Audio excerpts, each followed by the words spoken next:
So let's spend a moment talking about the principles of psychology. Okay, the principles of psychology. So the ultimate subtle question behind all of human psychology is not what most people expect. The ultimate subtle question behind all of psychology is, where do feelings come from? Like, what causes feelings? Where do they come from? And it's a subtle question because it might not be the first question you think to ask, but if you dig a little bit deeper, if we can figure out the answer to this question, it resolves a lot for humanity. Okay, where do feelings come from? What actually causes them? Whatever your answer to this question is going to determine what you spend your life doing, right? Like if you say, well, feelings, where does feelings come from? Well, I know what makes me happy. What makes me happy is fish and chips. Well, if that's your answer to where your feeling of happiness comes from, you're going to be eating a lot of fish and chips. You might get a little bit overweight. It's not going to be great for the environment, for the seas, right? With some of the modern, fishing practices and stuff. Like, if that's your answer, that's going to determine your life path in a certain way. And also the problem is, if you get the wrong answer to this question, your whole life path is going to go down. It's going to be like your whole life could become a great pursuit of ego, of what your desires want, what your ego wants, instead of pursuing the truth, right? Because there is a real answer as to where feelings come from, and when you hit, which I'll tell you shortly, and when you get this answer and when you get it correct, it transforms you in remarkable ways. All of a sudden, you're no longer needy, you're no longer ego-driven, you're no longer desperate, materialistic. You're no longer manipulative and getting all this drama happening in your relationships when you can answer this question correctly. What causes feelings? Where do they come from? And that kind of leads us into, are there constant principles or laws of psychology in the same way that there are in other sciences, right? In physics, you have the laws of physics, right? You have the laws of thermodynamics. You have the laws of geometry. These are principles. Like a principle of geometry is the shortest distance between 2 points is a straight line. That's a law. That's a principle of geometry. But are there similar principles in psychology? Because, and if so, what are they? And also, what implications do they have for our psychological health and well-being? So this is really what we're addressing here. It's not like a small thing. This is the be-all and end-all of psychology, really. And think of that. Is there a true psychology, logic of the psyche? Is there a logic to the psyche? Is there a logic to the mind and how the mind works? So yeah, if we can find the true answers to these questions, if you can find the true answers to these questions, you will absolutely be transformed beyond imagination. And if you're anything like me and you've been exploring popular psychology and self-help and personal development and spirituality for any number of years, then these are kind of like it's kind of like your whole life you've been looking for the answers to these questions, even if it hasn't been articulated in this way. But it's like, if you can find the answer to these questions, really you found the answer to inner peace and happiness and bliss.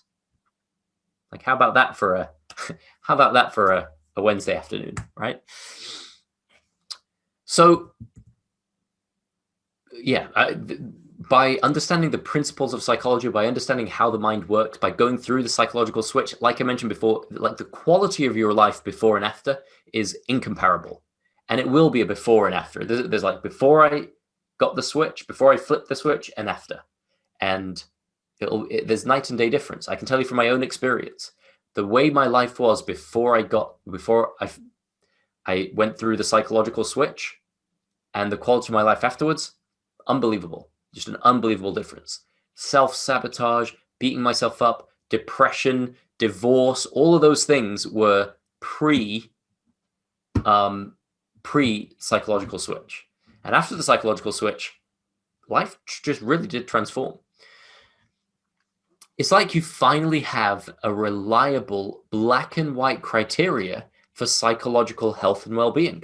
I mean, that's exactly what it is. That's exactly what it is. You finally have a black and white criteria for psychological health and well-being. And that's remarkable because very few people have this. something that lets you know, oh, I'm actually being crazy. Oh, okay, cool. Right. That it's great to have it's great to have a reliable, dependable, constant way of knowing when you're being a bit crazy, when you've taken a step towards like a very gentle, small step towards insanity. It's great to know where that line is, because most of us go way further than a small, gentle step beyond the line. A lot of us go way into crazy town and then mess up our lives. And then we, at some point, come back and are like, oh, what the heck was I doing? But it doesn't have to be that extreme when you know what this black and white criteria for psychological health is. Yeah, William James, Professor William James, who's kind of like the father of modern day psychology, or at least American psychology. He wrote a book called The Principles of Psychology. And he quite humbly acknowledges at the beginning of the book that we don't know them. We don't have the principles of psychology. And he wrote this just about 100 years ago, actually. But he wrote a book called The Principles of Psychology, and he said that we don't know what the principles of psychology are. In fact, we don't even know the terms upon which we would start talking about the principles of psychology. So that was very interesting. But he also wrote another very interesting book called The Varieties of Religious Experience. And in The Varieties of Religious Experience, he realized, he was like, well, if we're looking for the principles of psychology, we shouldn't just be looking at psychologically, like mentally sick people. We should be looking at people who have the highest psychological experiences. We should be trying to find people who have what they call a religious experience, or a spiritual experience, where they have a spiritual high, right? And let's see if we can look through their stories or their life's experiences of what was that psychological or spiritual high. And so he did studies on people like St. Thomas Aquinas and just the great figures of religious history whose biographies we have. And he tried to do it for people from different religious backgrounds. And he struggled, interestingly, he struggled when it came to Islam, because most of the great Muslim scholars and mystics don't talk about their mystical experiences. They keep it private. And what they teach and what they talk about is kind of the practices that they believed led them into their spiritual experiences. And he said there was an exception that I found, which is because he wanted a first-person accounting. So there are a lot of great stories if you read people's, like you can read the biography of every great like scholar and mystic. In fact, if you read any book by any great Muslim scholar or mystic, it usually begins with a biography of them. But he wasn't interested in the nuts and bolts biography. He was interested in their own personal perspective. So he said the only place where I found that was this one great Muslim scholar called, surprise, surprise, Al-Ghazali, who wrote a personal accounting of his religious and spiritual experience and what sent him down the kind of mystical path. So that was interesting, and then I read his William James's account of what he saw that Al-Ghazali was saying. So very interesting. But the key reason I'm saying this is the principles of psychology until now were yet to be discovered. And William James was looking for principles that would be constant, not just for mentally sick people, but also for the most spiritually and psychologically healthy people. But then he ultimately said, like, we don't know. And actually the rest of the book, Principles of Psychology, doesn't really talk about psychology. It talks about things like, neurological reactions and Pavlov's dog salivation and all that kind of stuff, which is kind of well known now. Yeah, another idea I want to share with you here is the idea of an unbreakable principle versus 1,000 of the best ideas.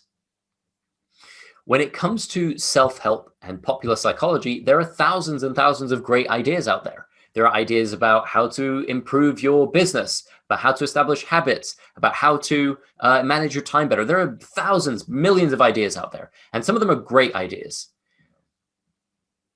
But there is a difference between an incredibly great idea, even one of the world's best ideas, and an actual unbreakable principle.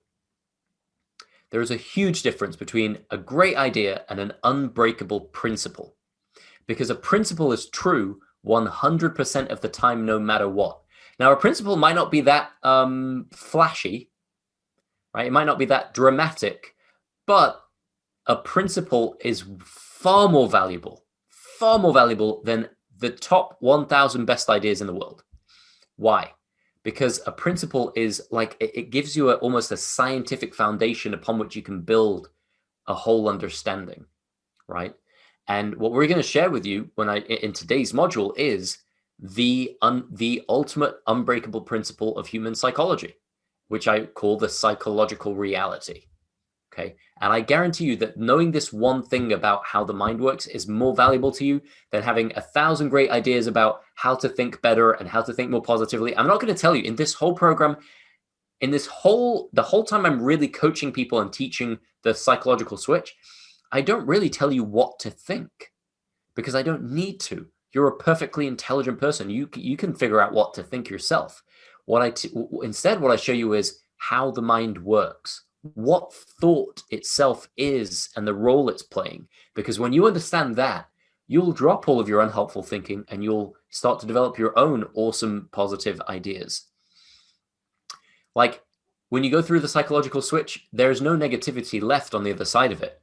But if you aim to get rid of all the negativity and if you aim for positivity, you'll miss the psychological switch. So it's important that we put things in their order. There's a reason why I'm teaching you the psychological reality